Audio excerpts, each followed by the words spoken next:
Hi, good evening. It's the Thinking Slow group. We have a presentation today which is looking basically at this chart here on the screen and would like to explain what it shows and why this is something that we should worry about.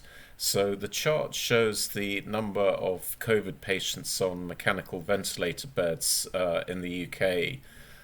The orange dotted line is 2020, where the first wave sort of hit in a peak of about April 2020, and between June and end of July, you see a fall in this number, which is the orange dotted line, and basically all through northern hemisphere, this number falls to zero during peak summer, and then it starts to go up again in the autumn of 2020, and then peaks in January 2021. And that is a pattern you see all over a northern hemisphere. And there's a link to a paper that proves fairly clearly that this is a seasonal coronavirus. So that's the expected pattern that you would have.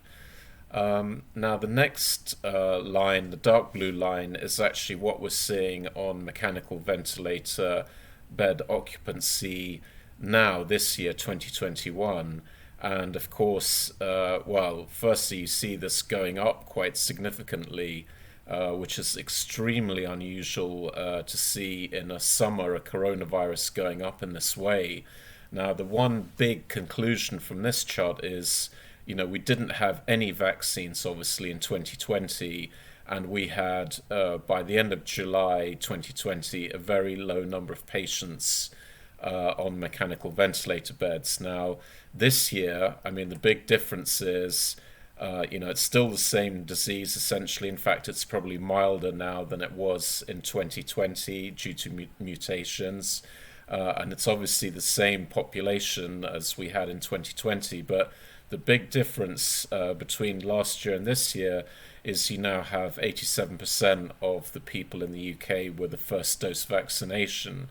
Now, that has to be a contributing factor to the divergence in these results. It's impossible to say they're directly connected, but it seems to be, the biggest change between this year and last year is the vaccination. And it's just a fact now that in July 21, we have many more people on mechanical ventilator beds. Now, in this chart, I want to stress that this is a relative comparison. So the absolute numbers are still very, very low compared to the number of people in the UK. But still, it's the trend that really concerns me. And this is something we want to get into here. So the first thing is what we do and don't know about the vaccine when looking at those divergences in mechanical ventilator bed occupancy. So the one thing we do know, and it isn't very much basically, but it is the result of the trials that, really the vaccines didn't achieve a huge amount. So when you see this 70% reduction, what you're talking about is a reduction of 1.7% cases in a trial group to 0.5% cases in a trial group for the vaccinated trial group. And importantly, the trial, this is the AstraZeneca numbers, and the trial was over a very short period of time with a hand-picked group of participants which excluded most important and vulnerable categories. So the fact that you're still seeing COVID after all this vaccination is actually predicted essentially by the trial results, that it was clear that this was never going to be a full solution. So it's not surprising that there are COVID cases. Again, the surprise is that there are more people on mechanical ventilator beds now than a year ago when there was no vaccine. Now, what we don't know is basically more or less everything, and this is something we went through on a video with Professor Bhakti, and down below is a link to their website. All the things that they were warning about in December 2020, which were ignored, have come to pass. So, they basically said we need to know about blood clots. That's a danger. And they basically said there is no real data. I think if I was to summarize what's in there, very long letters to the regulators, and all of that was ignored, and we ploughed on anyway. Now, I want to focus in on one item of this, which is this question of disease enhancement. This is a paper on disease enhancement. I'm not going to go through all the details, but basically, disease enhancement is, for a layman like me and maybe the viewer as well, is you design a vaccine which triggers an immune response for a certain type of virus, and you can get a successful immune response. Then, in 1 year's time, in the next season of the virus, there's a new mutation which is different from the original which you used to design the vaccine for. And when the body meets the new variant, the vaccine triggers a response which actually makes the disease worse, and that's the enhancement. And this paper goes through a number of vaccines that were developed in response to SARS-CoV-1, and it goes through the disease enhancement, which is on the left-hand column. Now, it's too small to see on this screen, but you can look up this paper, and every single one of the vaccines they trialed in response to coronavirus 1, it did, the design worked in the sense it triggered the immune response they were expecting for the virus they had at that time.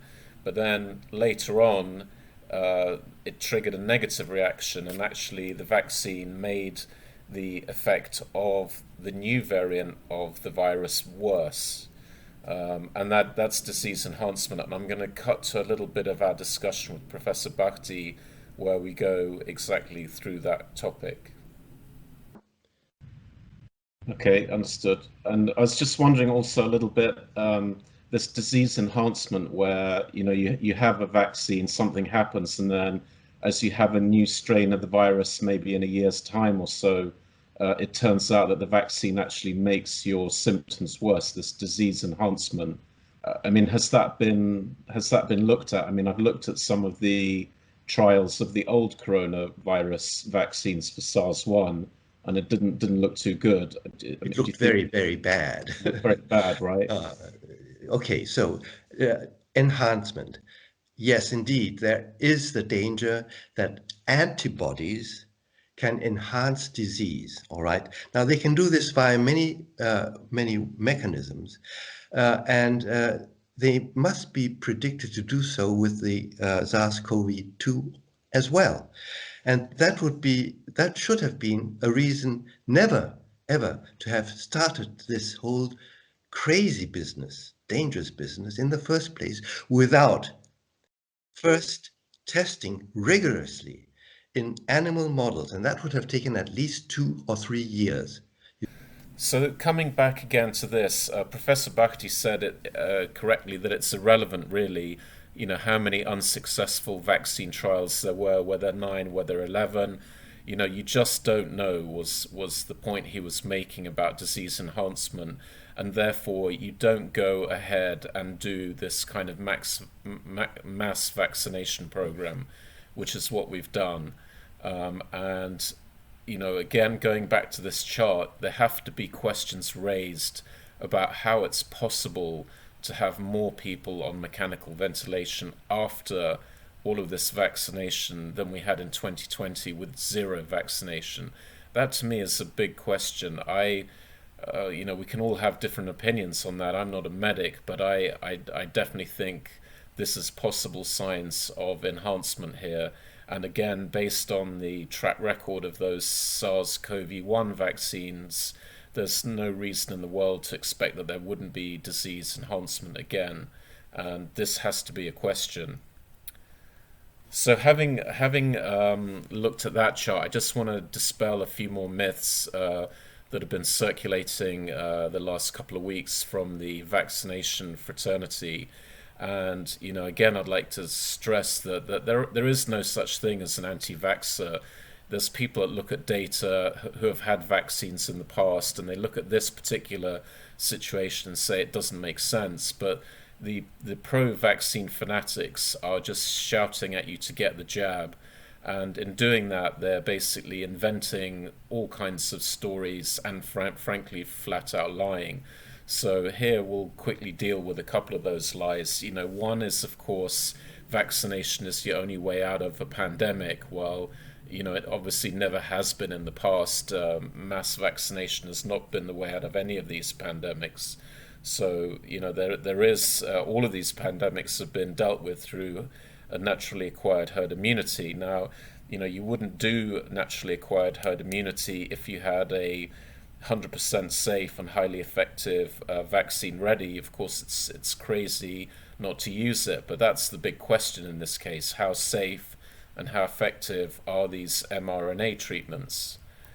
So the other thing that I'd like to point out is this new idea that everybody, full stop, has to be vaccinated. And we know that this has been, we've been lied to again on this, where this started with vaccinate the vulnerable. That sort of kind of made sense. If you're very vulnerable, then sure, you could take something maybe that hasn't had that much trial data. But of course, as you go down the age spectrum in the population, that makes less and less sense until it basically makes no sense. And it never made really any sense why the proportion of people being vaccinated just keeps going up and up and up. And essentially now, it's only a question of time before every man, woman, and child, any age, has to be vaccinated. That's clearly the direction of travel. And it makes absolutely zero sense because firstly, all other pandemics in yellow have basically stopped when a certain percentage of the population have been ill, and that ranges from 25 to 35%. You have other herd immunity estimates around 20%. And then a recent paper came out on lockdown skeptics from a professor who was unnamed because he didn't want to face the backlash. But his view was that herd immunity was achieved about January 2021, which seems pretty likely. You have two waves and essentially that's it. So, why just keep plowing on with vaccination right into people with almost zero vulnerability? It makes no sense at all. And this whole idea of zero COVID is really, I would say it's insane. It is basically medical fascism is the ultimate end goal for the zero COVID people. And I can't see that this makes any medical sense whatsoever. And then another favourite lie that we hear a lot is that the vaccines have saved 30,000 lives. And that is based on what we see quite often, which is producing an utterly ludicrous forecast and saying, look, it didn't happen, therefore the difference is lives saved. And in this case, you can see on the right, the ludicrous forecast is from PHE stroke Cambridge, which their forecast is this pink box here, no vaccination, where they were predicting a huge spike up to basically winter levels in death without vaccination. Now, this is a seasonal coronavirus. You can see just from 2020 that it's ludicrous to project this flying up back to January levels in July. I mean, it just makes zero sense. So the fact that you actually don't have that many deaths in July is to be completely expected. It's completely in line with seasonal coronaviruses. It's completely in line with 2020. So to claim, okay, the difference between the sort of turquoise line and the pink line is all due to vaccines, and that's 30,000 lives saved, I think is an absolute lie. It's just so ludicrous. I can't believe it. But this is what we're fed all the time. These models are all complete garbage, every single one of them, right from the Ferguson's 510,000 deaths in an unmitigated pandemic onwards. All of them have been absolute garbage, and this one is also garbage. And then another lie that we keep getting told, which has now become a talking point for the Democrats, if you get vaccinated, you don't get COVID, and 95 or 99 or even 100% of all hospital admissions are from the vaccinated, and this is a pandemic of the unvaccinated. That's just simply not true. About a third of hospital admissions from the official data are vaccinated partially or fully, and in this case, at this point in time, it was 45% of deaths were partially or fully vaccinated. And as this table updates, this isn't the last version, but the percentages are kind of similar.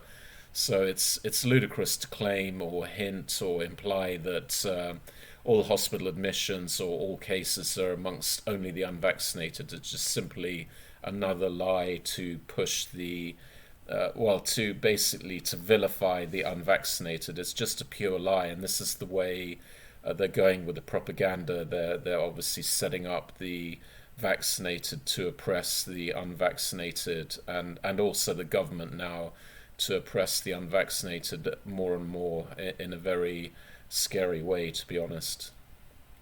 So, really what's going on here, and, this is the debate that's been going on for some time. That there's the innocent explanation for everything that's going on, which is, this is the government just doing its best, but it maybe doesn't fully understand the levers that it's pulling, and unfortunately, because this is such an existential threat, urgent decisions are taken, and sometimes there's collateral damage. That's the innocent answer. And that's sort of, or even there's the even better answer from the officials themselves, that everything they're doing is correct. And as I said in the other slide, they're saving 30,000 lives, which is a complete lie. Or there's another explanation, and I very much go for the other explanation, because if you really look at the Great Reset agenda, this is being implemented right now. It's basically never-ending lockdowns and structural changes in consumption. I mean, that's exactly what we're facing now.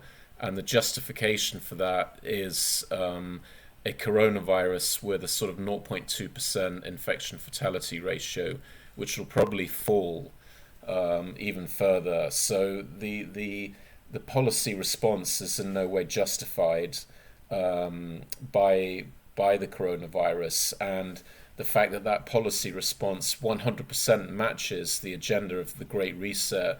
I mean, a lot of people can say that's a coincidence. I do not believe that's a coincidence, because the people behind the Great Reset are funding all of our institutions involved in the pandemic response. So there's hundreds of millions of dollars going in from people who believe in the Great Reset into pandemic response policy. And one of the, I don't need to prove a conspiracy theory, because Dominic Cummings mentioned the name Bill Gates 8 times in his testimony about the COVID response, which seems to be something Cummings actually hijacked and pushed us into these insane lockdowns using ludicrous maths assumptions and all his obsession with AI and big data. So, not only are these people putting in huge amounts of money, but it's clear from that testimony from Cummings that they have very significant direct influence over UK policy. So all of those things, I'm afraid, just add up to an agenda from a group of oligarchs, and that agenda actually goes back through time. You can trace this very similar to thinking to the Great Reset, a return to a state of nature, no private property, no religion, a totalitarianism, no rights for the individual. That kind of thinking and philosophy has been around a heck of a long time in history, and unfortunately now and again it sort of comes to the surface. Literally for hundreds of years you can trace these groups back, and I'm very much of the opinion that this is exactly what we're seeing. And there's been a few voices early on from March 2020 saying, this is basically a redefinition of the state versus the people, and this is the implementation of a dictatorship. And every day that goes by, more and more convinced about that, and we're fairly convinced about who the key actors are, and we're fairly convinced about how they achieve their objectives, and what their philosophy is, and we're going to do some separate work about that.